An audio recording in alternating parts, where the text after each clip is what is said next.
The Clever Parrot and the Magic Seed. In a colorful jungle full of tall trees and singing birds lived a bright green parrot named Pico. Pico was very smart and loved talking to everyone. But there was one thing Pico loved even more than talking: showing off. Whenever Pico learned something new, he would shout, "Look at me! I am the smartest bird in the jungle." One day, Pico found a small, shiny seed near the river. It glowed softly in the sunlight. "What a beautiful seed," Pico said. "This must be very special." Wise old deer was nearby and said calmly, "That is a magic seed.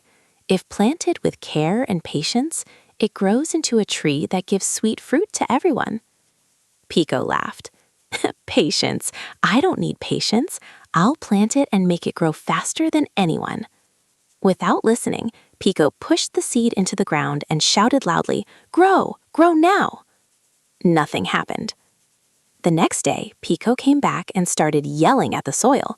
"Why aren't you growing? I am Pico, the smartest parrot." Still, nothing happened.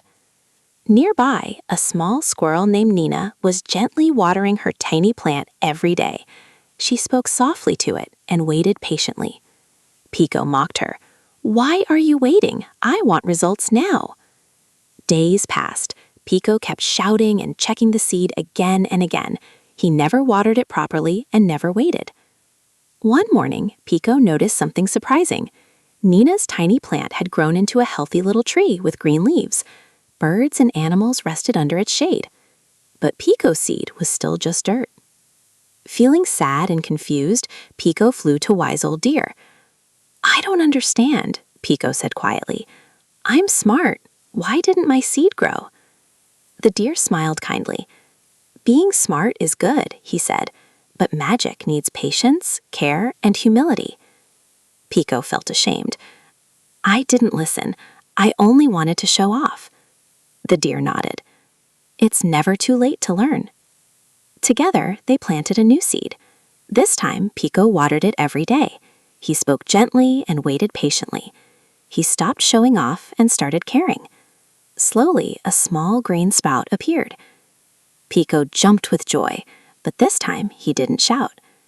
Weeks later, the seed grew into a beautiful tree with sweet fruits. Pico shared the fruit with everyone in the jungle. "Thank you for teaching me," Pico said to Nina and the deer. From that day on, Pico was still smart, but he was also patient, kind, and humble, and everyone loved him even more. Moral of the story: true success comes from patience, listening, and caring, not from showing off.